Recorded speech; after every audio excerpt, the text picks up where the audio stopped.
Welcome, everyone, to a Tuesday, December 2nd edition of the Crash the Pond podcast. It is me, once again, Jake here, joined once again by the wonderful Patrick Present of the Hockey News. Thank you so much, Pat, for joining me. Yeah, this has been fun. I've been enjoying this, and hopefully everyone listening and watching is enjoying me as a substitute teacher for these past couple weeks. And Ooh. So let me ask you this question. We're just gonna we're going off the riff here. We're gonna have some fun to start. If you're the substitute teacher, I mean, you remember this from when we were young. It was always the day that the TV would come out on that little the little cart that would get rolled in. What's the movie that you're putting on for the Crash the Pond class as you're the substitute teacher? What's the movie I'm putting on? This is a completely random question, so feel Dead free Poet to just Society. Ooh, I have never seen that movie, surprisingly, but I obviously know the clips and things like that. That is a great shout for like a school type movie. Yeah. I would have accepted School of Rock also. Oh, that's a good one. That's a classic substitute teacher move. Yeah. So perfect. And we're in December now. First off, how was your Thanksgiving? I know I asked you before we went live, but how was your Thanksgiving? Yeah, it was great. It was just myself, my parents, my wife, and my daughter, so it was really low-key, and still have leftovers. Had to freeze those because we made too much, but yeah, really nice Thanksgiving. How about you? So before I get into mine, what was your favorite dish from Thanksgiving? Last week, I know we went into what are our favorite dishes. After you've eaten, what was the best thing? I'm not going to go with worst. I'm not going to throw anyone that would have cooked at the present household under the bus, but what was your favorite dish?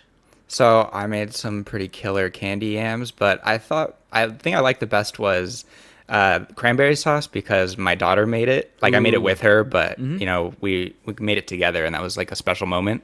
So I'm just gonna say awesome. That. Yeah, that's a good one. My Thanksgiving was good, just mellow. Us four at home, nice and easy with just having the two kids and trying to be low key as low key as possible. And I have a bit of a surprising favorite dish. I know last week I had said that stuffing was one of my least favorite things.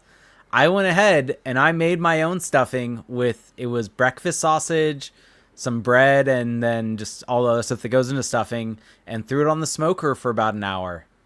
It was delicious. Did it get any smoky flavor? A little bit, not much, because it was covered for the beginning of it. I think it was more so just using it as an oven than anything else. But it was really, really good. And seeing how the sausage, pun intended, was made actually went really well for this one.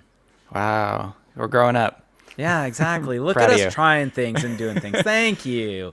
All right. That's enough of that. So, all right. For everyone out there, the structure that we're going to do on the show, because kind of what Patrick and I have been talking about here is that we've really enjoyed going through the good, the bad, and open ice. And so we're kind of blitz through the game recaps here, give some overall big picture thoughts on each game, and maybe hit the high notes for it. But try not to linger too long on them to get to you more of our takes and everything like that. So to start, the first game of this past week, I wrote my article today, and I can't believe that this game is technically within this week since we last did a podcast. Yeah.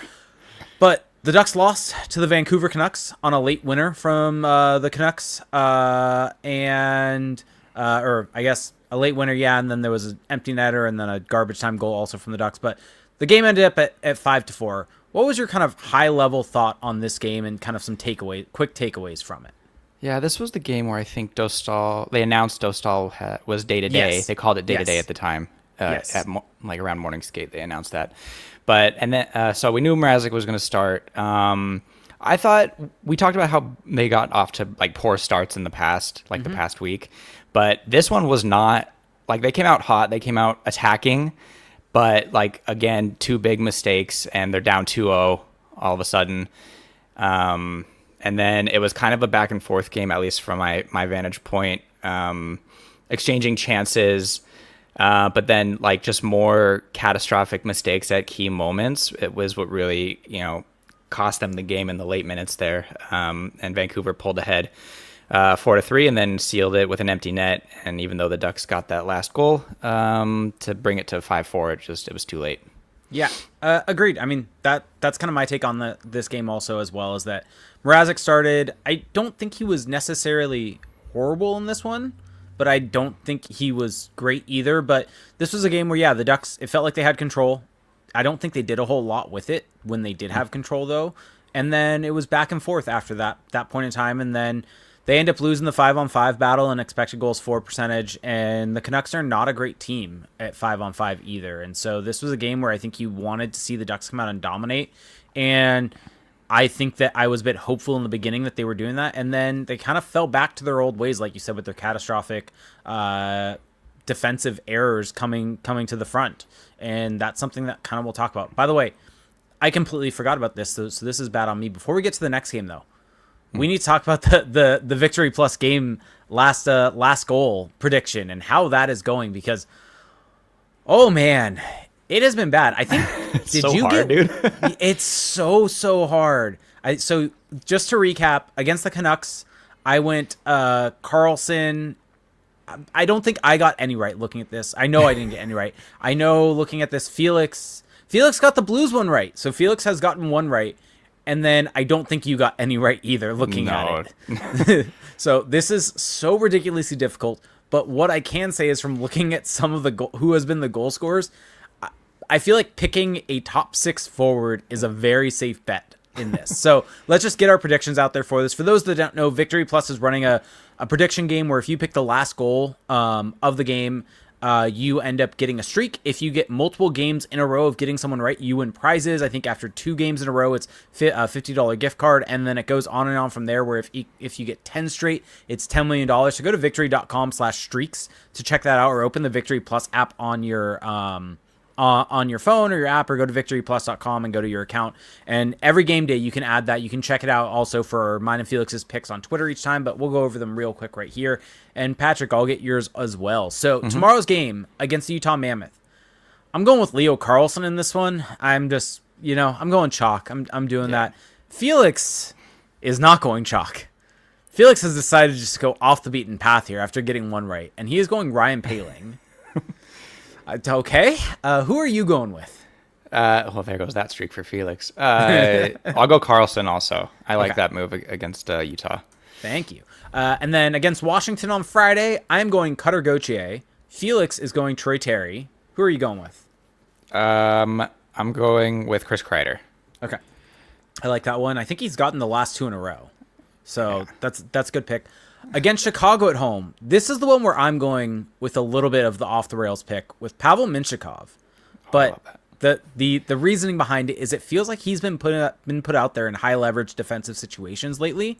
So I am thinking that the Ducks are going to have a lead late in this game, and he's going to be on the ice and score an empty net goal. So there's my reasoning.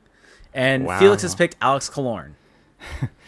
Jake, you actually have a strategy behind this. I don't know. That's sure. Risky. I guess.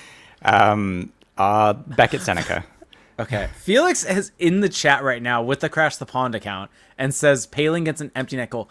Has Poehling been on the ice to defend these late? Usually they put out like McTavish's line for to like kill a 6-on-5. 6-on-5? Yeah, I don't think Poehling's been on the ice in a 6-on-5 situation. So bad on Felix. That's what he gets for being busy with what he's doing and not able to pay attention to the games. So there's that. All right. So we got through that. We got through the Canucks game. Overall, I guess let's do this. Encouraging, disappointing, neutral. Let's do that for each game. Canucks game. Would you say encouraging, disappointing, or neutral? It's disappointing just because it's the same things we are always talking about, and they're just not getting ironed out like we were expecting or hoping that they would. It's the same, like, these catastrophic mistakes, neutral zone, defensive zone. So yeah, disappointing. Yep. I think against a Canucks team that has been poor at 5-on-5, definitely disappointing. All right. Ducks beat the Kings in a shootout. What are your high-level takeaways from this one? Yeah, this one was interesting. I think Quenneville juggled the lines a little, or the bottom 6 at least a little bit. He put Stroman and Vetrano on the 4th line with Johnston, and had Poehling, Killorn, and Nestorenko at least to start the game. I know that shuffled a little bit as the game went on, but I thought game... Can I jump in with something real quick? Yeah. This season's really weird for me. And sorry, this is also probably going to happen as we're doing these recaps, is these sidebars. But is it weird that I've like stopped paying attention to who's on what line? Because I feel like they just get swapped so often now that I was like trying to put together in the good, the bad, like put together a full lines and like what lines have been going well. I'm like, I don't remember what line has been put together during this time period because they change so often. Am I going crazy here? No, I mean, they're literally changing. Every loss, there's a shuffle of some sort, and every time they win, they kind of stick with it. But yeah, it's been kind of crazy to try to kind of finagle and figure out. And every time we ask Quenville, he's just like, well, just trying some stuff when we need it. And like, okay, I get it. Yeah. All right, go on. Sorry for that disruption. The Kings game, I thought this game was different than the Vancouver game. I thought the Ducks were way more detail oriented, but they weren't really generating much. They were playing very LA Kings hockey, like low event, but really good defensively, which was nice. Those big gaps weren't there initially, and then once the scoring kind of opened up, I thought the Ducks kind of did well to get their chances and kind of manufacture them, but like just little mistakes getting caught on changes, and still the net front and stuff like that is an issue. But I thought the battle back was really nice to see, that kind of that fire and stick to itiveness to come back in that game, obviously. Yeah, I'd agree. The one thing I disagree a little bit with is I thought they were okay defensively. I thought the net front was still a big issue. I think they allowed a couple tip-ins. LaFerriere scored a tip-in goal. Turcotte also scored a tip-in goal. I mean, that's been kind of an issue of open sticks in front of the net that have been allowed, and defense have not been boxing out in those situations, and teams have been able to exploit that in those spots. So I think defensively they were okay in this one. They weren't great, but they were, I think, better in this one than they were against the Canucks. Offensively, the Kings are, or I guess to flip this to the Kings side of it, the Kings are probably one of the best defensive teams in the league. I was looking at this today, kind of looking at this game, and the Ducks actually outdid what their average expected goals against the Kings' average expected goals against are. So the Ducks outperformed what the Kings have typically done with how the Ducks performed offensively. And so I think that it's a testament to how this team was able to generate offense, because there weren't many rush chances in this game. And that's kind of been one of the issues this team has had overall, is that they haven't really generated a lot from in zone. And I think that while it wasn't a consistent burst throughout the entirety of the game, it felt like they were able to get really good looks off their in zone offense and get flurries. And the fact that they were able to do that against this stout defensive team for the Kings, I think was really admirable from their side of it. I would say that this game in some ways was a little disappointing for me still, because I think that in all likelihood, this was a game the Ducks or the Kings probably would want to win or should win in that situation. Up by 2, Kemper allows a poor goal. The Ducks deserve a lot of credit for, like you said, the stick-to-itiveness to score there late. They got their chances. Minchikov scored, that type of stuff. But I think the overall performance is still slightly disappointing. But I think that the vibe, I almost equate this game to the vibes were high, but under the hood, there were a lot of things you could break down and want to be better from the Ducks side of it. All right. I get it. I just, yeah. At least to start. Maybe it's a nitpick. No. I mean, you're right. The goals that they allowed were those net front goals. And like, those are frustrating. And the 3-on-2 miscommunication that happened with Trouba and Vetrano on that Turcotte's goal, I believe. But I liked, like you said, I like the way they varied offensively, their attack. And like you said, they scored 2 late goals against a pretty, a stout defensive Kings team. So I was encouraged by this game. Sure. This is one where I think you could go either side of the spectrum with it, and I would not really push back that hard on you, whether you're encouraged, discouraged, or neutral on it. The one thing that I do also want to mention here, the Terry shootout goal, the ability... Do you think Terry was going 5-hole there no matter what? Or do you think that he recognized that Kemper's stick got caught in the net and he was not going to be able to use it well and was kind of getting pulled by that? I think Terry just goes 5-hole no matter what. That's we know fair. that from way back in the day when he was scoring all those goals in the World Juniors. Yeah. And every goal was 5-hole. So I think that's just his thing. But I think Kemper's stick getting caught helped for sure. It was such a weird sight watching that. I don't know if it was like that in person, but it was on TV. It was so weird because it's like, wait, why is he not able to pull? Oh crap, that's stuck there. So, well, because the camera kind of followed Terry at the beginning. Yeah. So, but I'm looking at Kemper and he's trying to like get the stick out of the net. And just like, oh, dude. Yeah. But either way, Terry deserves credit for that goal. And if he did realize that it was stuck, that's a really heady play. And then McTavish's shootout goal. Yeah. That thing's ridiculous. That's all I have to say. I don't know if you want to add anything to that. Should it be illegal? Like, is he going too slow? Because he's not stopping forward progress. No, like Jim Fox might have you think, but did Jim Fox say that? I don't know. I don't listen to the broadcast, but I just fair. I assume. Yeah, I don't think he stops. Like, I think it's one of those where I think a goalie just has to like. I don't think it's illegal. I think if anything, like a goalie needs to poke check it. Like to me, like it's a great play from McTavish, and it's ridiculously hard for a goalie to read and stop because if they go for the poke check, they are then open to the backhand shelf if he wants to keep pulling it instead of going back to the 5-hole. So I think it's just a ridiculously hard shot to stop. And I don't know if I've seen McTavish be stopped on that goal. It feels like it's automatic at this point. Yeah, and I don't even know how you would police it if it was, like, if you tried to outlaw that in some way. Yeah, I don't think it's possible. So, all right, moving on to the Blackhawks game. So the Ducks lost to the Blackhawks 5-3 with an empty netter from Connor Bedard. Want to give me high-level thoughts? Yeah, this one was easily, at least for me, like maybe the most disappointing loss of the season. Like, again, with a solid start and got rewarded for it with the 3 early goals.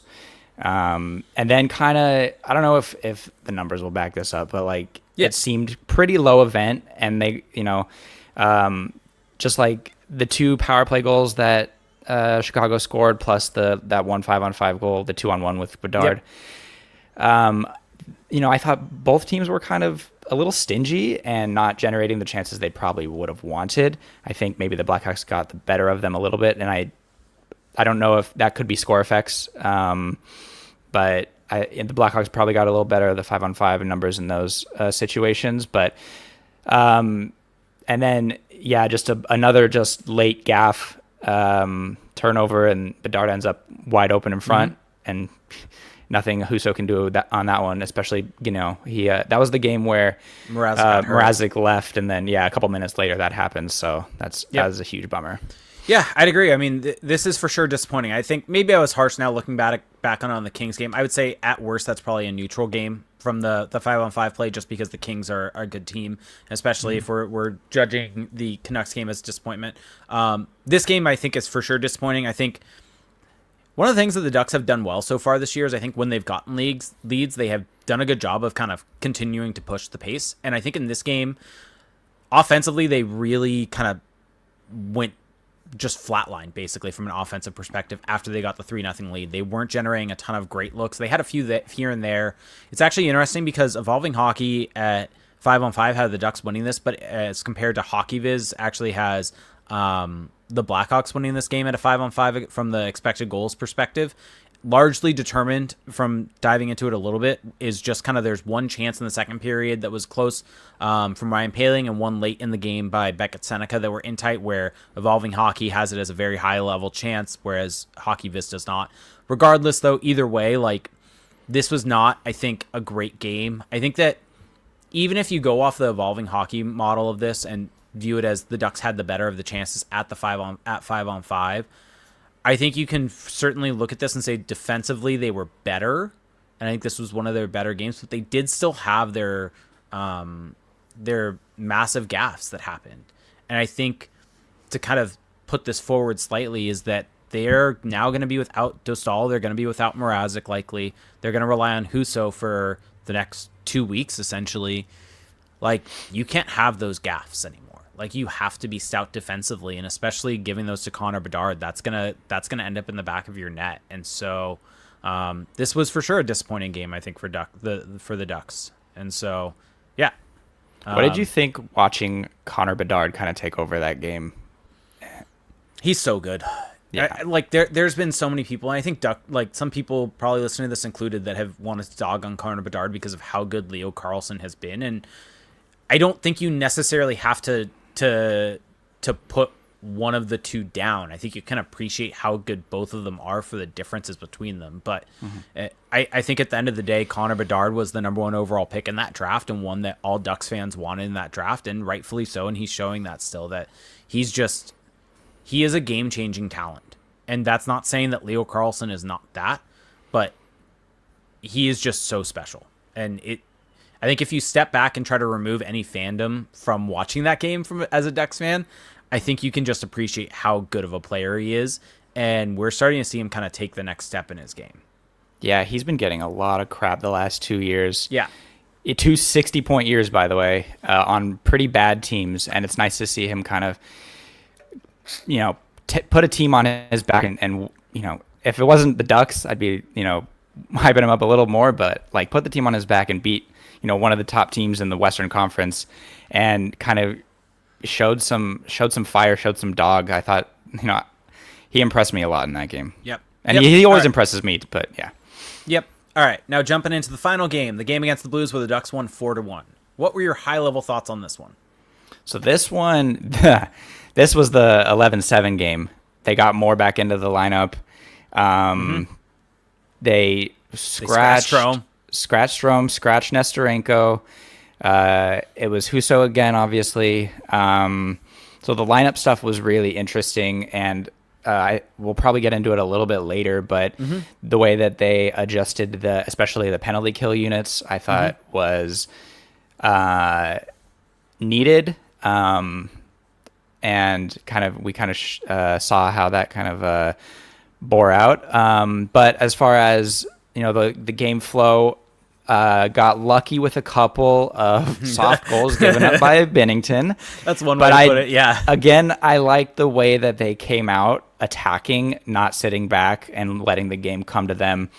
Defensively, that this was one of the tighter games of the season for Anaheim. All those net front issues didn't seem to be there. I think that was definitely, it seems like, and I'm sure we'll get answers soon, but it seems like that was a sticking point from game to game, even though it was just a day apart. I thought they were much better in that respect. I thought they were much better defending the rush, and those seams weren't there. Offensively, again, a little more varied, but and again, this could be score effects too, but they just weren't generating consistent, those long stretches of minute and a half, cycle sequences. But overall, I thought defensively this was a really good game and a nice bounce back for that squad. Yep, what did you think? I agree completely with all of that. I think you're spot on, and no one's going to really argue with you that those first 2 goals were very spotty from Jordan Binnington. But it's very interesting, I think, when you look at it as a whole, that I think you can probably say that they were fortunate to score those 2 goals, but they were also unfortunate to score anything on Hofer later on in that first period and early in the second period. And I think at the end of the day, it probably evened itself out with that game and from that side of it. And I think that was, and it's nice to have these 2 games back to back to compare, contrast them, because the goals that they scored against the Blackhawks early, those weren't like the goals against Binnington in this one, but they did kind of sit back and coast a little bit. They didn't generate as much offense. I think what they did really well in this one was, even off those 2 goals, they kind of used that to generate a little bit of momentum, and they made a push there in the first period to be able to keep getting chances. So I think overall that was encouraging from my side of it. And then also, you're spot on with defense. I think the defense was really, really strong in this one. I think this was almost felt like a game where they sacrificed a little bit of their offensive pop to be a bit more stout in their own zone. And it worked out for them, especially when they were in some ways spotted a 2-goal lead. Yeah, and then the one goal that they gave up was just a really great play by Robert Thomas, one of the best in the world at finding those guys backdoors. So yeah, and hard to be fair, they also probably should have allowed 1 or 2 more with where Husso ended up in the net on some of them, but they didn't. Yeah. And even if they did, I think they still win this game. So I think that this is an encouraging one for me. Sorry, yes. I jumped on you there and jumped over you. Encouraging. Yeah. So that is it, though, for the games from this week. You want to start jumping into good, and then after that we can get to a little bit of a break, and then we'll jump into the bad and some open ice? Yes, I do. Okay. I'll let you go first on the good. Okay. I want to start with Drew Hellison, who has become kind of a whipping boy, especially after the Vancouver game and after how well, we talked about ad nauseum how well Moore has done this season coming in. But Hellison made 2 mistakes in the last week, and they ended up in the back of the net in the Vancouver game. But other than that, he's been very solid, and I think deserves a little more flowers than he's getting. I think we're looking at a guy who I think deserves to be in the nightly lineup. I know others may push back on that, but I think he's just the spectrum has gone a little too far in the other direction as far as how he's being viewed by many online and the fan base whatsoever. Yeah, I don't disagree. I mean, I think Hellison for sure deserves to. It's whether or not it's best long term for him to be in the lineup. That's a whole separate argument, but deserves, sure. I would agree with that. And I actually want to push back on you slightly on this. Not on the take, because I like the take. But going back to that Canucks game, was that last goal even his fault? Like, I know, didn't Quenneville throw him under the bus on that one? And I don't know if he deserved to be thrown under the bus. That's on Lacombe more than Hellison. It bounces off Hellison's shin and goes in. But yeah, so let me know your thoughts on that. Yeah, no, astute observation. And I think because I like to post the clips when I'm watching them live. So I posted that, and I didn't really mention Hellison. I just thought, he got beat back to the front of the net, but he kind of didn't. He tied up Sherwood enough. Yeah. The puck just went off him. But Lacombe, he either has to again box out or try to block the shot, and he missed the block, and Mrazek couldn't see it because your teammate's screening you. So, and it gets through him and hits the Hellison on the back door. So, yeah, I'm kind of with you on that. Actually, I take it back. So yeah, there we go. Hellison's been even better. He's been even better than I suggested. And here's a fun thing for you. Drew Hellison is second on the team over this past week for guys that. Oh, let me change this so it's not 50 minutes of time on ice. I'll change that to 20. Let's see where he ends up. But for the past week, he is 4th on the team in expected goals share at 61.56 expected goals for percentage. Defensively, he has been actually very, very good, only allowing 2.28 expected goals against while he's been on the ice. So this was the week that they swapped him away from Jackson Lacombe, right? Did that happen in the Vancouver game? It was after the Vancouver game. And that change, whether it's due to quality of competition against, whether it's just getting away from Jackson Lacombe a little bit and having maybe a bit more of a steady in-zone partner, it's really worked had dividends for Drew Hellison. He's been playing with Pavel Mintyukov, right? I'm not going crazy. Mintyukov, yeah. And then obviously the 7D kind of threw a wrench and everything. But yeah, exactly. Mintyukov. But yeah, so I agree. I like that take a lot. All right, jumping into my good. This is one that I think you probably have also. Changes on the PK for the Blues game. And we'll get into some of the stuff on the bad, but these were really, really heady changes, I think, by the coaching staff, the ones they made. They ended up not playing. And credit to you also. You were the one that realized this and pointed it out. But Jackson Lacombe barely played on the penalty kill. Troy Terry, Leo Carlsson also barely played. It was like a couple seconds. Wasn't really much where it feels like they just came on at the end of the penalty kill, and that's where that came from. Mm-hmm. And these changes were very much needed. I mean, these two. So for my article that I put out today, I was curious and I went and looked at goals above replacement model, because that does a little bit of a dive into shorthanded defense and looking at kind of how that's impacted it. And lo and behold, the 3 worst players on the Ducks from a rate perspective per 60 in shorthanded defense: Leo Carlsson, Jackson Lacombe, Troy Terry. Yeah. And as much as people really like having Troy Terry and Leo Carlsson out there, and I've been one banging the drum for Troy Terry to be on the penalty kill, they have been cheating a bit in the defensive zone that has to really cheat for offense. And at the end of the day, you're killing a penalty to kill a penalty. If you can get offense off of that, great. But you need to take care of your own zone first. And I thought that this change was a very, very nice one for them to make. I don't know if they necessarily deserve to kill all 6 penalties with some of the chances they gave up, but I think that still it was a much improved penalty kill. Yeah, that's interesting. But yeah, they put Kreider on the penalty kill more. They put Gauthier, and then Mintyukov bumped up to the top unit, and then the second unit I think was Hellis and Gudis. And I thought they did a much better job of that low guy in the diamond, did a much better job of boxing out and making that net front guy's life a little harder. Because if you remember the Detroit game, the last one that they lost, DeBrincat was just able to stand there in front of Dostal and just get tips all day. Bertuzzi was able to in the Chicago game.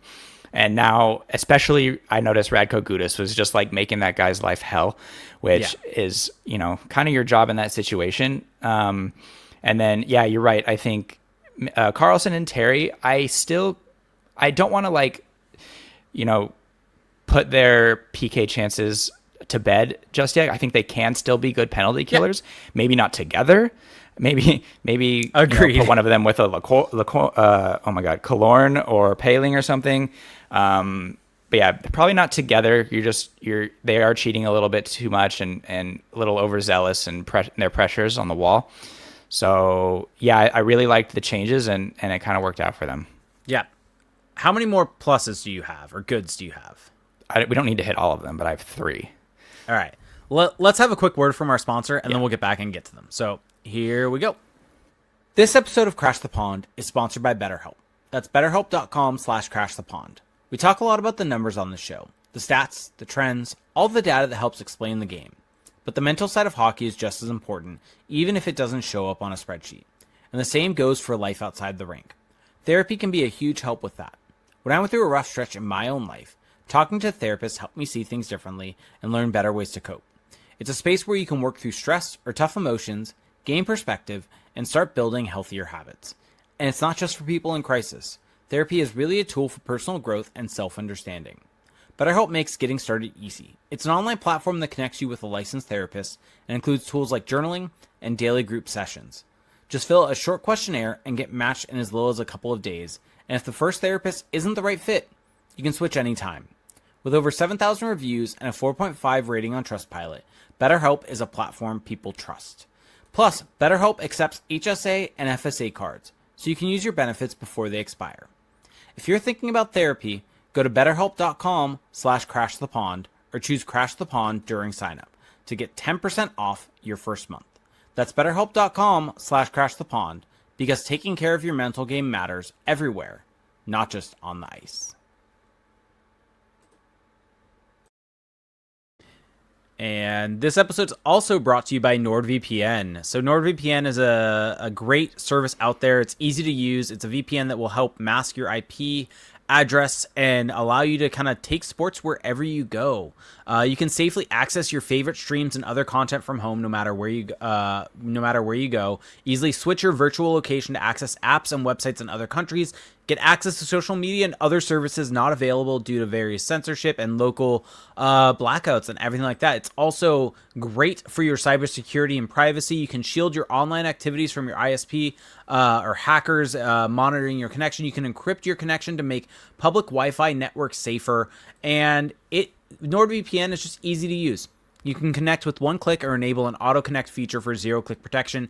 They have 86,000 plus servers across 129 countries, so you can change your virtual location easy, and it's one of the fastest VPNs out there. They have amazing speeds, and one NordVPN account can be used on up to 10 different devices. So you can get an exclusive NordVPN deal by going to nordvpn.com/CTP. It's risk-free with Nord's 30-day money-back guarantee.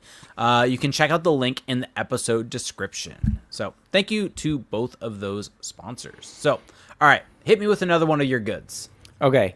And obviously I am very defensive tinted. So I'm going to go with Pavel Mintyukov. He's been the best defenseman, in my opinion, on the team in this past week. I think offensively, he is starting to put some points on the score sheet. But defensively, man, he is so, it's just a different Mintyukov than we've seen to this point. I think just watching him constantly scanning and head on a swivel, aware, especially off puck to break up plays and kind of turn that offense, turn those defensive plays into offense, the things that we love in our Pavel Mintyukov. And, I've been very impressed with his response to his scratches.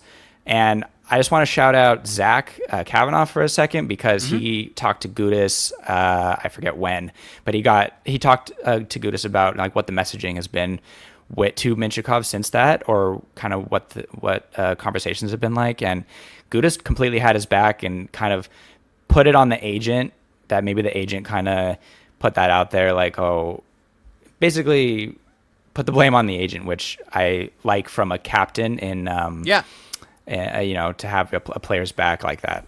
Yeah, shout out Zach for asking that question. That's a really good question to ask, and I think a good answer also from Gudis in that situation. Speaking of Radko Gudis, he is also in my good. He is someone that I ragged on a lot last year because he was not good last year. In this past week, though, he has been excellent. 66% expected goal share.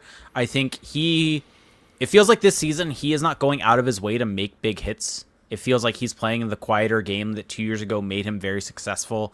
Feels like he's not out there hunting. Maybe last year it was the knee injury. Maybe it was the first year's captain. Maybe it was Greg Cronin. But it feels like his game has settled back to where it was prior to last season.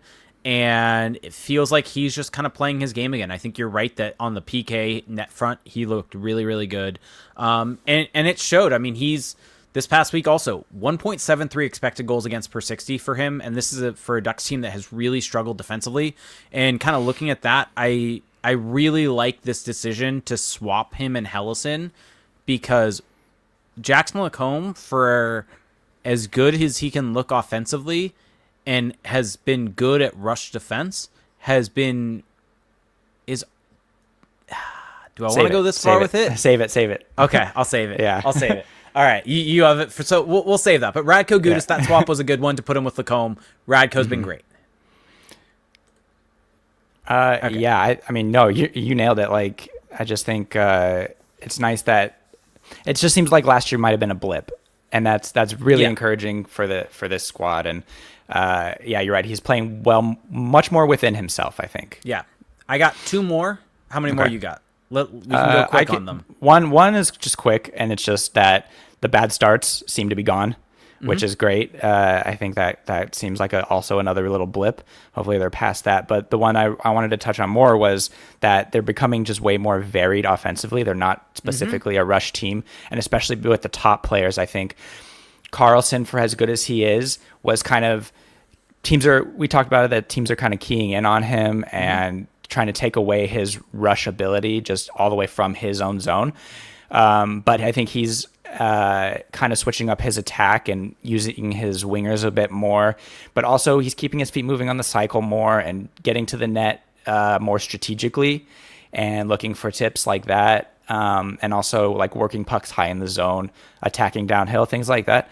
And Cutter Gauthier as well. Really impressive board work from him, things you don't expect, playmaking from tight spaces. I'm enjoying watching the team kind of make these offensive adjustments when their plan A isn't working. Yeah, I think the Blues game was a prime example of that with the Carlson goal also, because it was a high tip, right? If I'm remembering correctly on that, that went top shelf. And so that was not a rush goal for him. And he was found a soft space on the ice where you get a stick on the ice and get a tip on the play. So that's a great shout. All right, the two more that I have are the McTavish-Seneca duo. Just from a numbers perspective, those two were really, really good this week for the Ducks. And I think that Mason McTavish, has had a up and down season. I think is a good way to put it. And I think that he had a really nice bounce back week for him. I thought he looked good overall, and the numbers agree with that. 62% expected goal share, goals for percentage of 61% also. So he had a very nice week, as did Beckett Seneca playing with him. And the third winger, I think, was just kind of swapped through at various different points in time. It's crazy. It's crazy how consistent Beckett Seneca has become. Like, theoretically, the most volatile player that the Ducks could possibly have in a situation like this when they're trying to make the playoffs, and he has been such a consistent, like, I had no notes on Beckett Seneca for the past week. Like, he just know what to expect now, and he's adapted so well, and it's been fun to watch. I mean, that's a great point, because I still stand by earlier on in the season, during like preseason, he did not look like an NHLer necessarily. Even when he was scoring those goals, I thought that he was easily pushed off the puck, all those different things where this team, if they wanted to have him there from a development side, I think there was justification for that. But I don't think it was the most optimal place to put him from the lineup construction if you're going to try to win games. That's been thrown out the door with how he's developed this year, though. Like, that he is deserved of being in that top 6. I think that the Ducks are better off with him there than him being lower in the lineup also. And so that fantastic from him. The other thing I have is that we'll get into the goaltending in a bit, but with the goaltending that's going to be coming for them, the defense is going to have to improve. And I think that against the Blackhawks, even though they did have some catastrophic errors, I think on the whole, the defense was better in that game than it's been for the most part. And then against the Blues again. And so with Ville Husso likely being the goaltender for the next 2 weeks, probably, that is going to have to continue. And that improved overall 5-on-5 defense through those 2 games is a good for this team. I mean, which is like has been their Achilles heel to this point. And yeah, those seams and those gaffes, or not the gaffes, but like at least their overall defensive play, especially through neutral ice, I think has been a lot better. Yep. All right, now let's get to the bad. Let's do it. Okay, I'm gonna start. Okay, Jake. 1 to 10, the concernometer on Mr. 72 million, JL2. Where are we right now? What are we concerned about? Are we concerned long term? Are we just Are you concerned he will not live up to the contract that kicks in next season? That he will not be a number 1 defenseman? No. Okay, concerned about living up to the contract? No, because I still stand by kind of what Felix and I had said earlier on in this podcast when that contract was signed, that I don't know if he's necessarily worth that now unless he makes another massive step. But halfway through this contract, what he is, if he's a second pairing defenseman, if he is essentially Cam Fowler, let's just go with that, then that, like, Cam Fowler is worth $9 million in 3 years. Like, that's just the reality of where the cap's going. So I guess from the concern side of it, like, if this is who he is, if there's no development, if he takes it, if who he is a step back from last season and is this player we're seeing this year, I think he's probably worth that contract still. I think my concern of him being a top pairing defenseman, that would be much higher, because I think as of right now, I think he definitely has flashes of that. And I think where he is at his best is when this team is out in the rush, both from an offensive and a defensive perspective. I think killing plays along the board. I think using his stick to break up odd man rushes going the other way.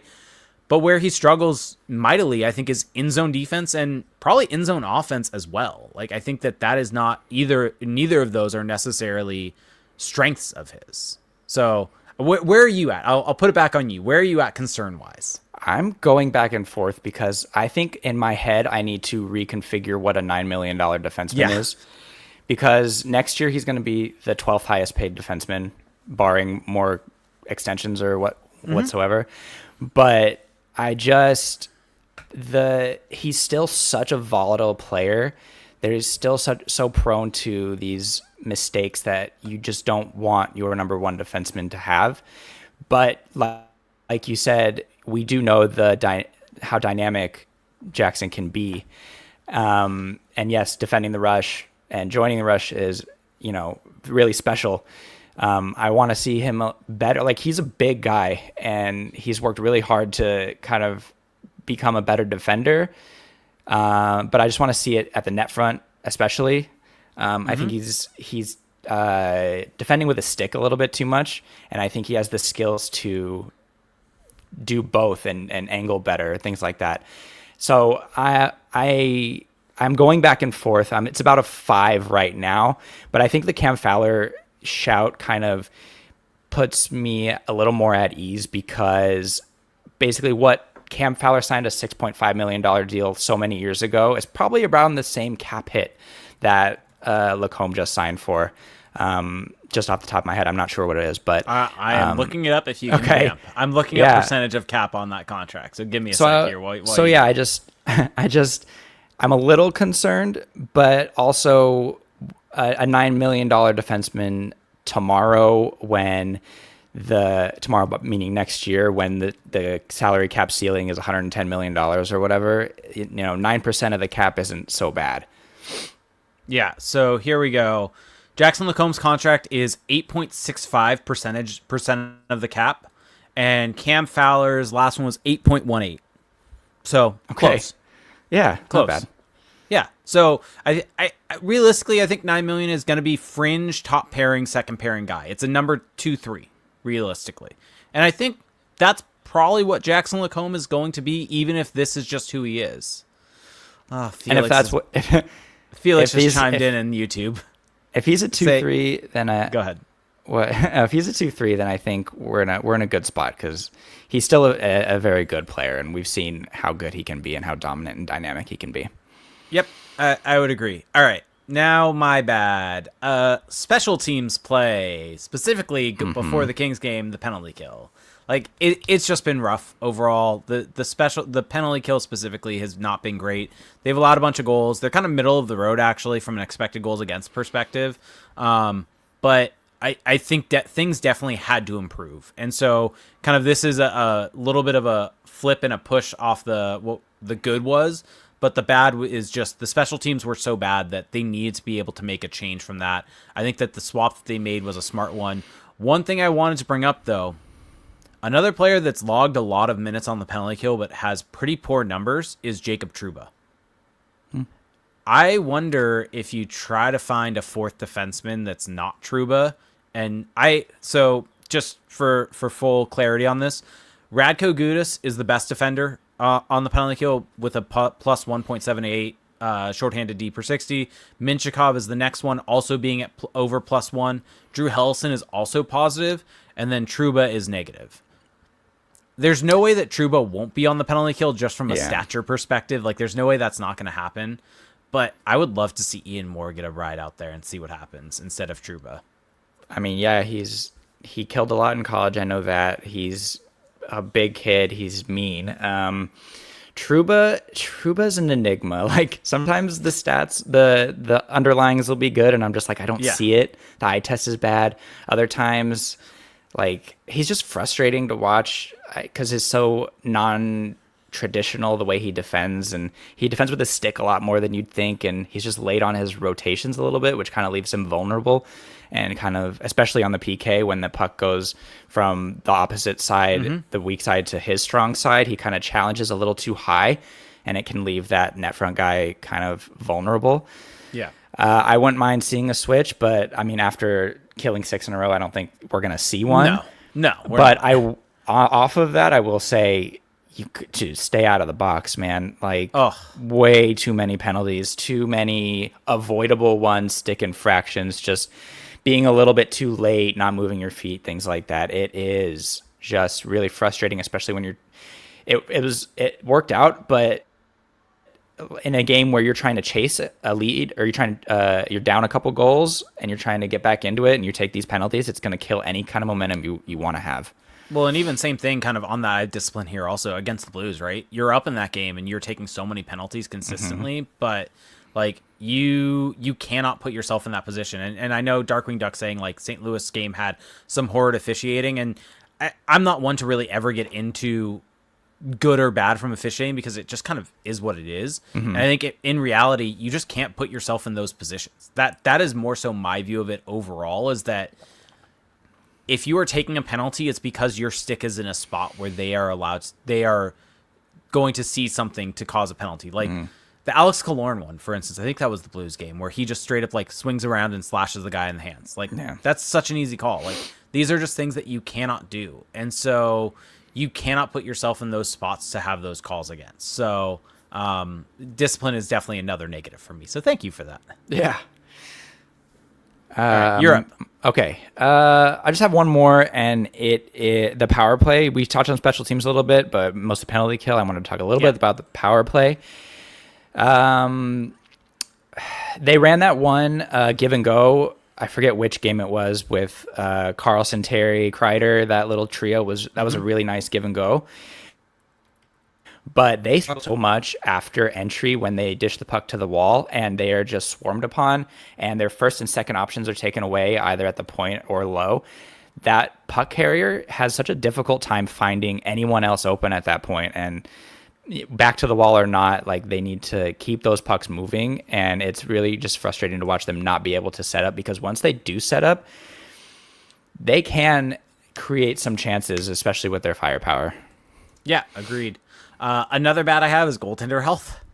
Sure. Like the goal, like obviously Dostal is out for 2 weeks. I think 2 to 3 weeks. They announced 2 to 3 weeks.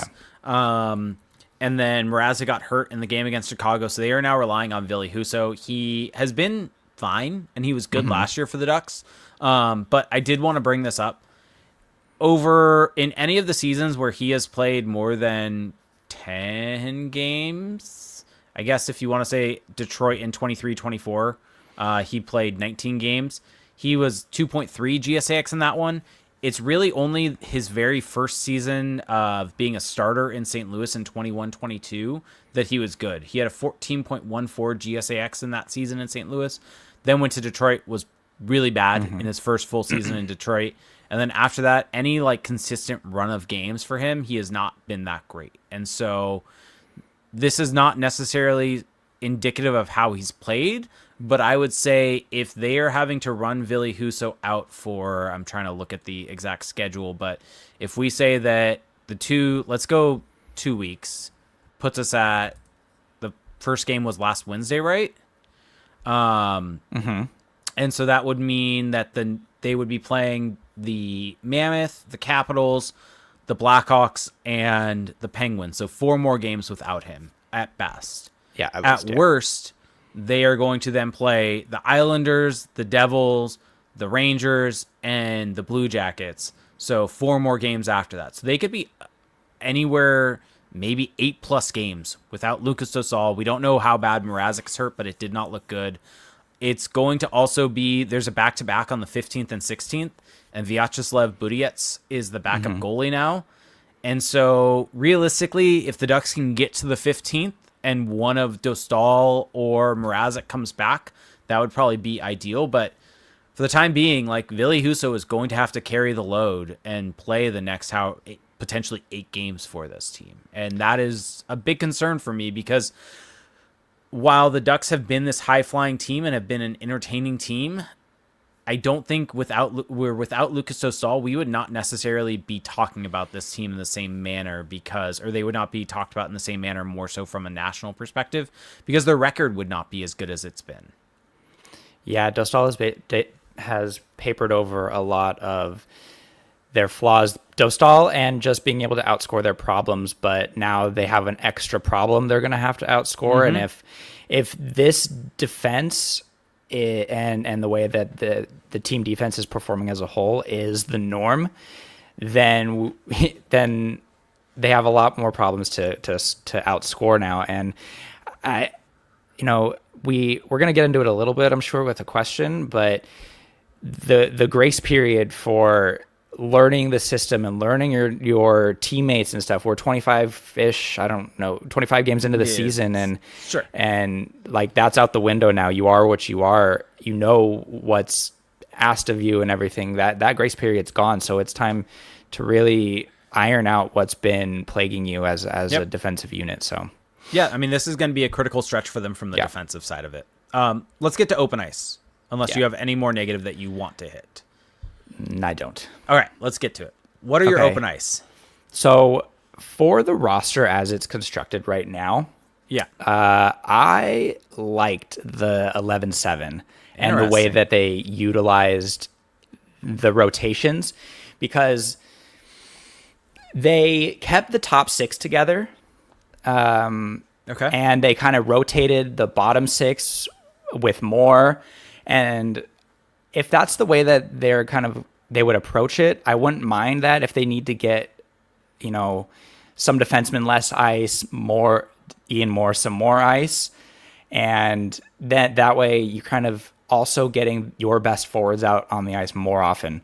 So I kind of liked the way that they rotated. I don't know how sustainable it is long term, but when you when you're running into a situation where you know, like I said, you have an extra D that deserves to be in the lineup, and you also have a forward, Mikhail Granlund, who's out of the lineup right now, I don't mind it as an approach.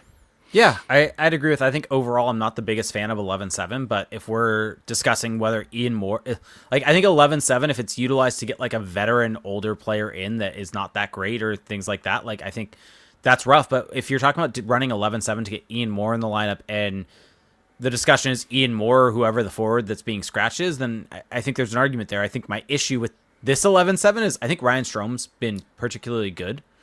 We haven't really talked about that too much, but him being scratched against the Blues, I think, was completely unearned. I think he has been really good since returning to the lineup, and this has been probably one of his better stretches as a Duck. And so I think slightly confused there, unless there's potentially an injury and they just aren't reporting it and it's being called healthy, but it's not actually healthy. So I just can't really understand the decision to play a Frank Vetrano or a Ross Johnston over a Ryan Strome in this current situation. But outside of that part of it, I think doing 11-7 makes sense. Yeah, if you can keep those top two lines together and then rotate the 5-man unit of eventually, when they're all healthy, Granlund, Strome, Vetrano, Killorn, and Paling, like that's pretty killer right there. And I think you know, again, you're getting your best players on the ice more, and you're getting all 7 defensemen who deserve to have, you know, games on the ice. Yeah. What do you make of, I just saw this in our YouTube chat, and I've seen it elsewhere, of people saying that the reason that Strome was scratched was the cross-checking penalty that he took in the Blackhawks game in the first period. I got to be honest, I didn't like when penalties happen.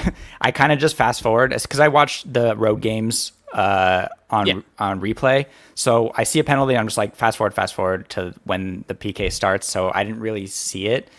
It's also just a cross-checking penalty. I mean, yeah, it's not a great play from him, but there's so many, like, personally, I don't think that's anything worth like a disciplining a player on that, especially when there are so many other players that have taken worse penalties. And especially if you look at that game, like that was in the first period, like Helleson took a penalty late that allowed the Blackhawks to I think that was the game.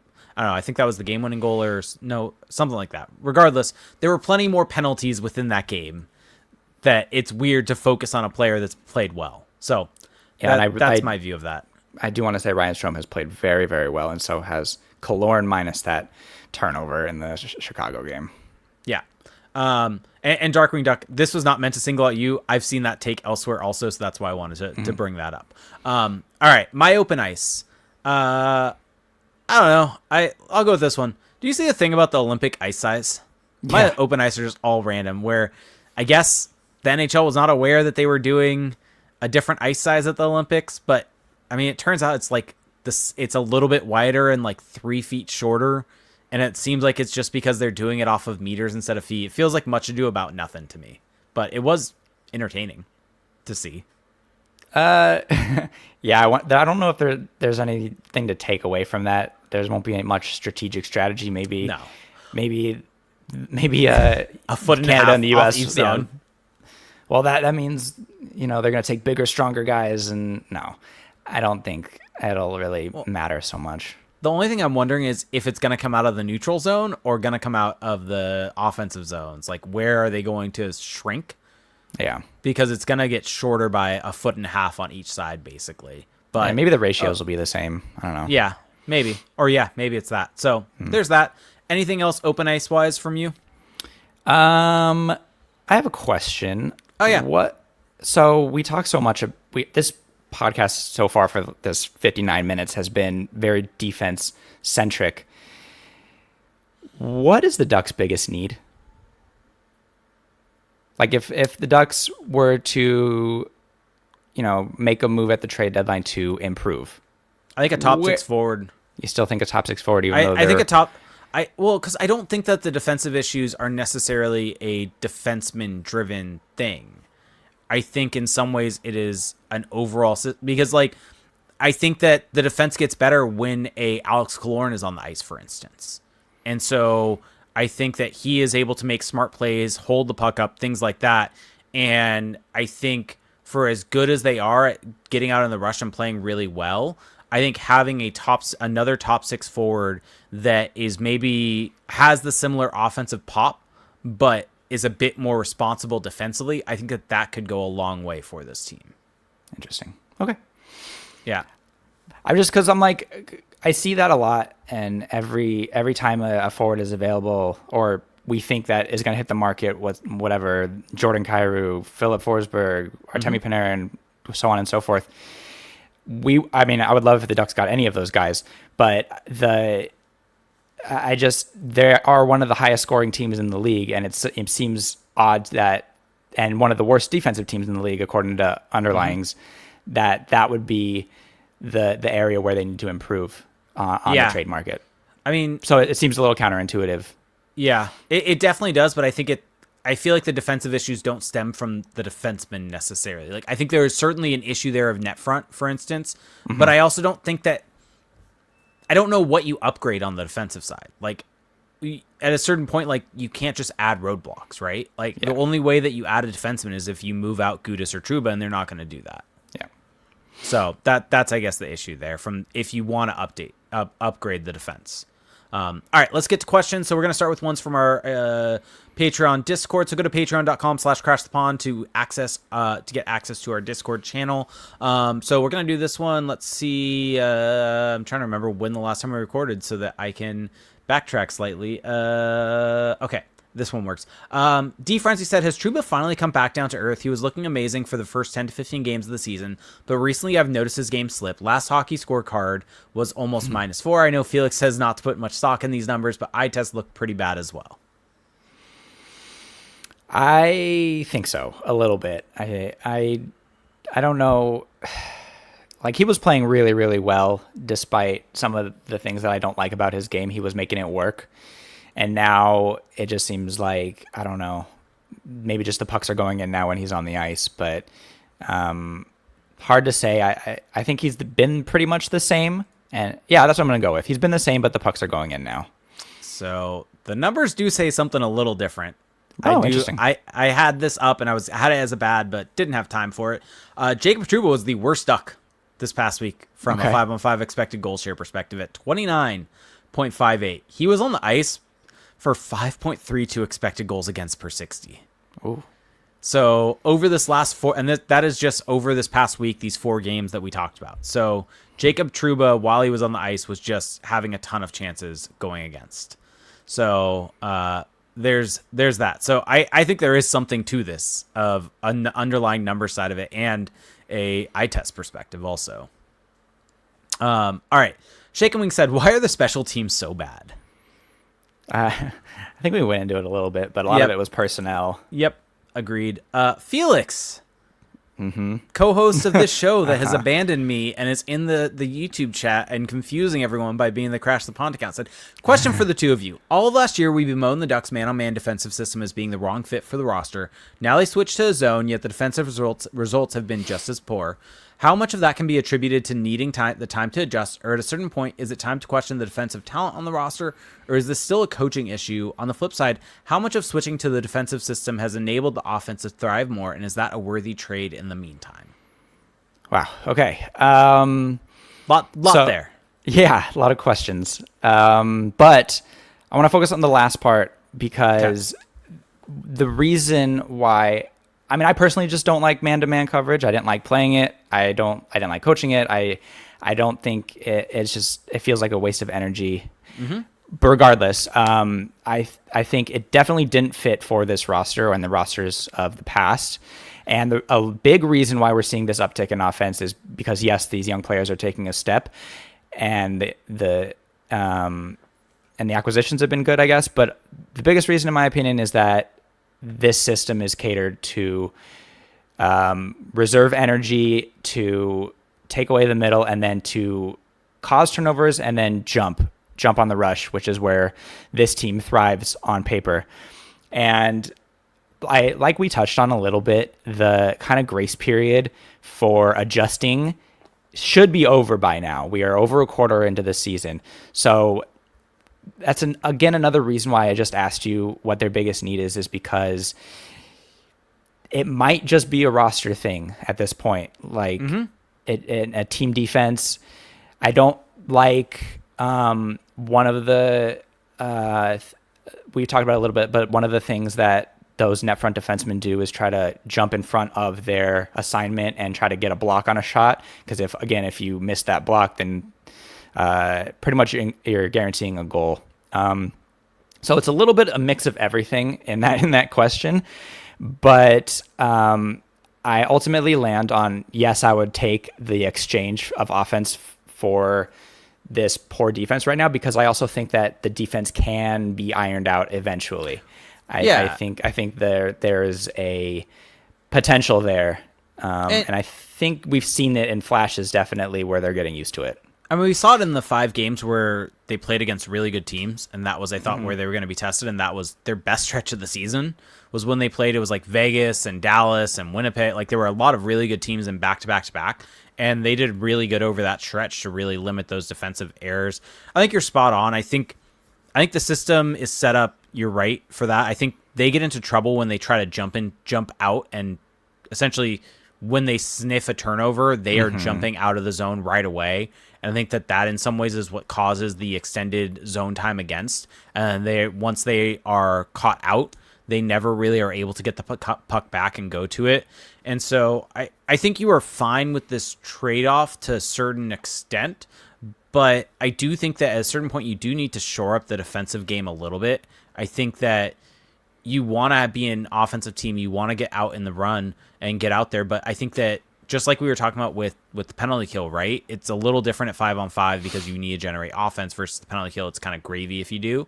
But I think it does have to be a more calculated situation than what they have. And I think in some ways it's a roster issue just with how young they are. And so, for instance, I think let me know if you disagree with this, but I feel like when this team is healthy and they had like Strome and Killorn together, for instance, right? And the fourth line was okay when it's Paling and Nestorenko and throw whoever it is there. It seems like the major issues from a defensive side of it really just come from the top 6 forwards of the young guys of Leo Carlson, of Mason McTavish, of Beckett Seneca. And I think in some ways, I don't think it's a systems thing. I think it is just an age thing of these guys are trying to just get out, and they are not always picking the right spots for that necessarily. Which I would take that trade 10 times out of 10 because Fair. Because those guys are there to produce offense. And I just think, again, we have seen this system work. Especially like in the Blues game, the system worked. Yeah. So it can work. It just takes a little more focus, be a bit smarter in the defensive zone, right? Yeah, but not even just defensive zone, but offensive zone too. Fair. Pinches, communication on back checks, just it's little things, but things that they definitely still need to iron out. Yeah, but it is possible, and I do believe in the system and the roster. Yep, I would agree with that. Dr. Plant Ranch said, Ducks seem to have a low floor and high ceiling. How big of a concern is them playing to such a low floor? Is it a natural part of plumbing coming out of rebuild, or is it cementing bad habits that will be their Achilles heel? I think it's natural, especially with the ice time that so many young players are getting. Yeah, I do think it's so funny that this is now me being a bit of not a buzzkill, but just going back to last season a little bit. It is so funny that we had the Greg Cronin experience and now have this. And like, I say this all the time. What was the purpose of the Greg Cronin experience if now it's like, okay, we're good with all the defensive errors, and not saying that's right or wrong, but it's just, what was the purpose of all of that then? The defensive errors were supposed to be corrected by now. Like that should have been the purpose of having a coach like that, a hard ass who cares so much about the defensive side of the puck. That, these errors should not be happening. These errors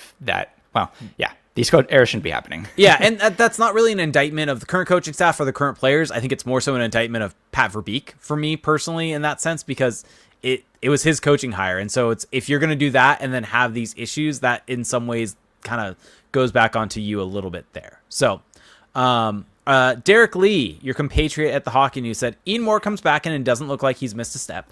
How do the Ducks go about fitting him into the lineup when the other 6 D-men haven't looked much out of place? Ian Moore has been very good. We've talked about how good he is. Mm-hmm. He hasn't had a lot of tough matchups or big minutes, and which is fine. He's like, we're introducing him to the NHL slowly, and I think that's okay. I would say I don't mind him sitting a few games and adding him as a seventh defenseman when you need to actually get him on the ice, and injuries will happen. We've seen it. This is an older team. Hockey is a physical sport. Injuries will happen. There will be opportunities. So I think, honestly, I kind of think the way they're using him now is okay. And I know people will push back with the Hellison thing, but we've talked about that. But I don't know if I want Ian Moore having big minutes right now when these games are so precious. And so I would say stick with what they're doing now, which is, what's that? Also with Ian Moore, I think it's a bit of a different conversation than we had with Pavel Mintyukov, where Pavel Mintyukov needs to be playing because of his draft profile, because of where he can be, because of his age, all these things. I think people just have to remember Ian Moore is about to be 24 years old. Like, he is near a prime age player at this point in time. Like, he is similar in age to Drew Hellison and Jackson Lacombe than he is to a Pavel Mintyukov or an Olin Zellweger. Like, that is more so the age range that an Ian Moore is at. And so I think that he is a player where you can be a bit more comfortable with him being in the press box and coming in. Yes, he doesn't have the pro experience, but he has all of the college experience, all of that different type of stuff behind him, where I think he is a player that can do that and be okay moving forward and doesn't need as much development runway to his game. And so I think that that is where you're spot on, where I would have Pavel Mintyukov in the lineup over him just from that long-term perspective. And if you want to swap him and Drew Hellison here and there as your sixth defenseman and run 11-7 here and there, I think that's a decent way to go about it. Yeah. So, all right. Sean Seabolt said, thoughts on the power play? Is Jackson Lacombe a power play one quarterback, or should someone else take that spot? I don't mind Lacombe on the power play. I think the term power play quarterback is kind of, in my opinion, a little outdated. They're just talking about the defenseman on the power play. The power plays don't really run strictly through that player anymore, like they have in the past. That player should be more of just a facilitator to the flanks. I don't mind him in that situation. I think he's good bringing the puck up and starting his breakouts. I think the issues lie more, as we've talked about, in those second passes, those finding guys from the wall, from the flanks, I think. And then also moving off puck to get to open ice as outlets. I think that needs some improvement as well. So I don't think it's a Jackson Lacombe thing. Okay. But yeah, those are my thoughts. Don't disagree with it. I'm going to sidetrack slightly on this. Seeing as you just said that's an outdated term. Something that I forgot to write down on my open ice, but something I need to mention here. Another outdated term that has popped up more, like every time it pops up, it sticks in my head. But Brian Hayward, great fits this season for people that read my article.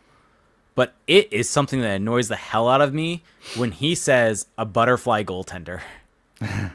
Because whenever discussing like a new goalie or someone, he's like, he's a butterfly goalie. It's like, every goalie in the league is a butterfly goalie at this point in time. Like, I think calling any goalie butterfly is so outdated at this point in time, because that is just how the position is played.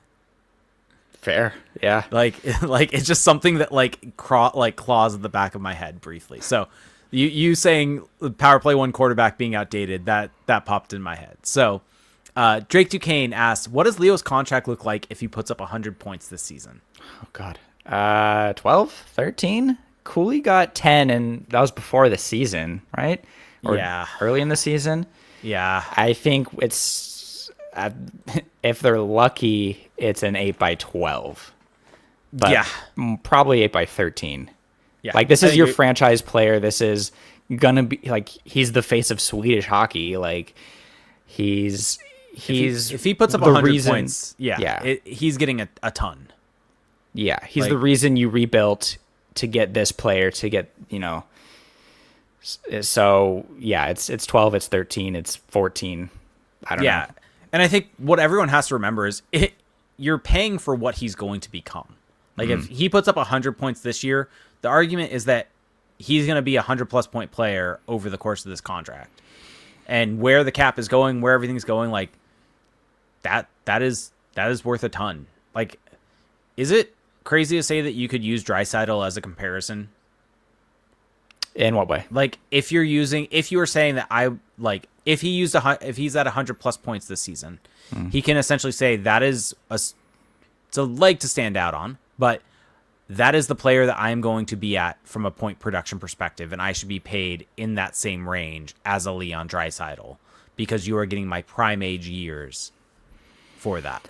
That's a big thing too, is that you are getting, I would be ages 21 to 28, 29. Yeah. So yeah, his entire prime. And yeah, if this is his lowest year for the entirety of that contract, then yeah, he should be getting Leon Draisaitl money. Yeah. Yep. All right. I actually got a question on Blue Sky, but so we're gonna do this. If Trouba, let's see, if Trouba's next contract is Matheson's, a Matheson one, what was Mike Matheson got 5 times 6? Is that right? Something like that. Yeah. Should the Ducks do it? No. It's the 5 part. Yep. Agreed. Yeah. 2, I could be convinced into a 2-year. I wouldn't love it, but I could be convinced. 5 years, no. No. And so that is it for questions from that. So people on Twitter and YouTube, please start throwing your questions in the chat for that. For those of you listening at home, you can find this show at twitch.tv/crashspawn, where if you have Amazon Prime, you get 1 free Twitch Prime gaming sub each and every month, and it does help out more than you can imagine. You get special emotes in the chat, special badges next to your name, and also you can find us at youtube.com/crashspawn. If you have a YouTube account, and yes, I know everyone listening at home has a YouTube account. Everyone watches YouTube. It is what it is. Everyone, their kids, there's YouTube kids. Everyone has a YouTube account. Go to youtube.com/crashthepond and subscribe to the channel. Like the video. If you're watching on there right now, like our video, and we'll go from there. So Ducks Are Right said, where is this team at if Cronin is still behind the bench? They would be in blank place and with blank points. And blank is leading. Oh, sorry. They would be in blank place, and blank is leading the team in scoring with blank points. Okay. Hey, where are they at right now? They are in first in the Pacific still. Is that right? They're in first in the Pacific, 33 points in 26 games. If they have the same coach, same system, what? Half that amount of points? 16 points? No. No. Anything more? Yeah, wait, just naturally. I think they'd be around 25, 26 points, around 500. Just with natural progression of the younger players. I think they would be like 23, 24 points. Like, you think about I think the defensive issues would still be there, and they just wouldn't be able to outscore their problems. Like, you think about how many games they've won because they've outscored their problems. They would not be able to do that with Greg Cronin as their coach, with him having the reins on all of them. And so I think this is a team that is in the 22, 23 point range. I mean, I think Leo Carlsson probably still takes a bit of a step, not in the same way we're seeing now, but I'll go with him leading the team in scoring with, where is he at now point production wise? I don't look at points that much. He is around 35. 34, 35, something like that. Let's see. This is how you know you and I aren't really big people. Yeah. 36 points in 26 games. I'll go that he's at 20 points in 26 games. Okay. Yeah, that's fair. Just to be different, Troy Terry would be leading the team with 20 points. Okay. So we're both in the same range. It's a pretty stark drop off offensively for this team. Mm-hmm. And so, yeah. It would be a lot worse. B-Dog, he said, does Verbeek trade for a goalie if Mrazek and Husso can't hold their own and we go on a losing streak? I don't think so. I think you just ride this out until Dostal's healthy and then have just one of them in backup spot duties, whichever one you feel more comfortable in or more comfortable with. Agreed. I mean, also, like, here's the question is, like, who are you going to get as a backup? True. Like, who are you going to get on the trade market? What are you going to have to give up? And are any of them really better than Mrazek or Husso? Like, it just kind of is what it is at this point in time. Yeah. I mean, The Ducks have 3 NHL goalies. Like, are you gonna get a fourth? Like, injuries just happen. Maybe you just see what you have in Budiets.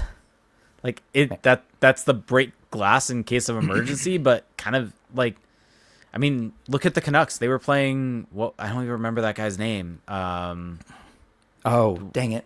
What was his name? I had legit never heard of him before that game. Yeah.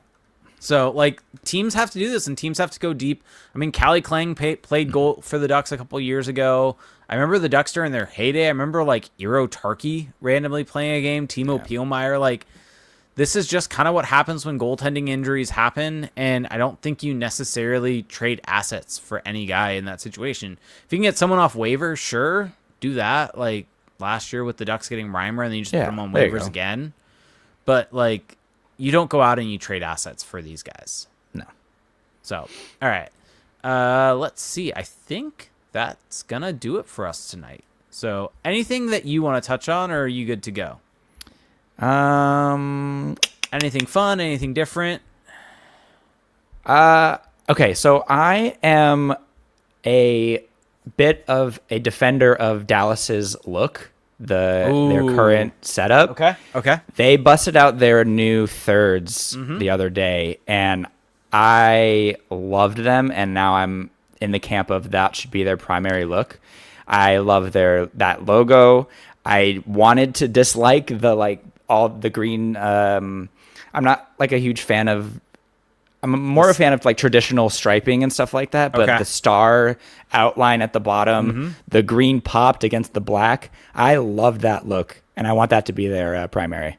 Yeah, I love that jersey pattern. I think I'm very much a fan. I like traditional jersey striping, but I think it works the best with old school traditional teams. Yeah, and I really like when kind of newer teams go a bit different with their striping pattern. I think the Avalanche do it really well and goes with their motif. I think the Stars one is very, very good for that same idea. And so I think going back to this is perfect. And I think that this is like a perfect meshing of the old and the new.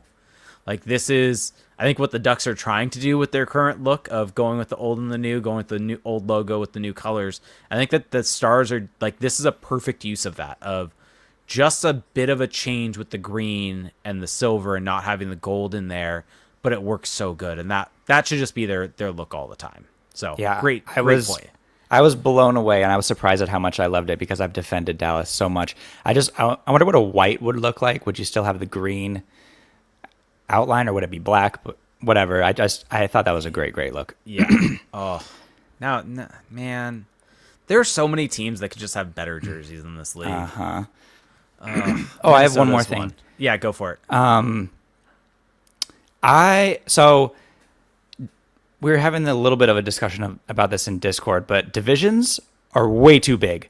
We always talk about like, would Edmonton trade Vegas X player because they're a division rival? It's like, why would you like just the fact that they're in a division of 8 teams makes them a rival. I just don't buy that. I would much prefer like smaller divisions where true rivalries can breed true hate, because like just not pulling the trigger on a move because it's a division rival when you see that team 3 times a year isn't justifiable in my opinion, and isn't really a rivalry. That's a great take. Looking back, I think that probably the best period from a schedule perspective was the post-lockout era, where, 3 divisions in each conference, and it was like 5 teams, I think, and you played each team 8 times in your division, and then you played, I think, other divisions twice, and then it like picked, you didn't play every team basically, because they only pick like certain divisions in the other conference, but I think that was ideal looking back, because I know the NHL with the current playoff format has tried to like manufacture rivalries with the playoffs, but I almost think that having a regular season setup like that creates the rivalries more so within your division than the playoff setup, and then having the 1 through 8 in the playoffs allows the more natural rivalries to occur and gives you the varying matchups in the playoffs that everyone wants. And so I think that that's probably a great shout, and is the way it should go overall. Is just play your division, only play your division, have fun with it. It would make the idea of divisional matchups mattering more because those are just the teams you're always playing. Like it might not matter from the standing side of it, but you have to win your division games because you're playing those teams so much. Yeah, you can't run it quite like you did because we have 32 teams now, so it'd have to be 8 divisions of 4 teams. But even then, that should be and then you just play those teams so many times. I still like seeing every team in every building, but I just think you should play those 3 teams a lot. And for us, it would be Anaheim, Vegas, LA, and San Jose, right? And then just the natural regular season rivalries would be great. And then, yeah, like you said, you get varied matchups in the playoffs. And I think that would just add far more intrigue than manufacturing these huge rivalries or huge division rivalries. Here's my hot take. I don't think you need to see every team come into the building. I think you play every team once, but you switch it each year. So one year it's home, one year it's away. And so you play every team, and maybe you play every team of a specific division. So let's just say like there's the 2 Florida team. You go back to the old Atlantic or old Southwest division of the 2 Florida teams plus Carolina, or maybe you throw Nashville in there also and do that. All those teams, you play all those teams on the road. So you do one road trip through there if you're the Ducks. And then same thing with them all coming in. And it's the same thing for that entire division going there. So the Ducks would do one road trip through, the Kings would, and that's kind of the way. And then the next year it flips. Like, I think that's an interesting way to do it. Yeah. I mean, I like it. It's just a bit of a bummer for transplants who don't get to see their teams every season. It would suck if this is Ovechkin's last year and you don't get to see him. Yeah. Malkin's last year, you don't get to see him, things like that. But I understand it from a scheduling perspective, and to make those games a little bit more special when, the Rangers come to town this year, I get it. Yeah, yeah. I also just wouldn't cater to transplants, but you're spot on about the Ovechkin side of it. I think that stuff is what you want to have. But yeah, fun little chat. So, anything else before we get out of here? No, I don't think so. That was just an extended open ice, little hockey thoughts that I have. I mean, that's what this show is, just two people chatting hockey, as if we are just having fun and texting about it, basically. So, all right. So for those of you listening, though, please go check out Patrick's work at the Hockey News. Go check out the Hockey News overall. They are doing great work over there covering the Ducks, providing great coverage. So please go check out Patrick's work. He has his breakdowns. Derek has his coverage. All that type of stuff. Please go check them out. If you want to support this show, though, go to patreon.com/craftspawn. That is the easiest way to support myself and Felix. Felix is still doing stuff over there, still doing videos. We're going to be doing Patreon episodes. Also, you can go check out our sponsors for the show. Go check out Victory Plus. Go check out BetterHelp. Go check out NordVPN. You can also go read my articles, the analytics breakdowns over at craftspawn.com. Don't know if Felix is going to get back to writing some articles. I know his schedule is hectic right now. But if he does, please go check those out as well. You can find myself on Twitter at ReindeerGames91. You can find Patrick C. Present. You can find Crash the Pond, everything like that there. So please go check us out. Go support us, all that good stuff. But thank you all so much for listening. And Patrick, thank you so much for joining me again. This has been a blast. My pleasure. Yeah, thank you. Right. My pleasure. Right. I'll be substitute teacher whenever. There we go. All right. Bye, everyone.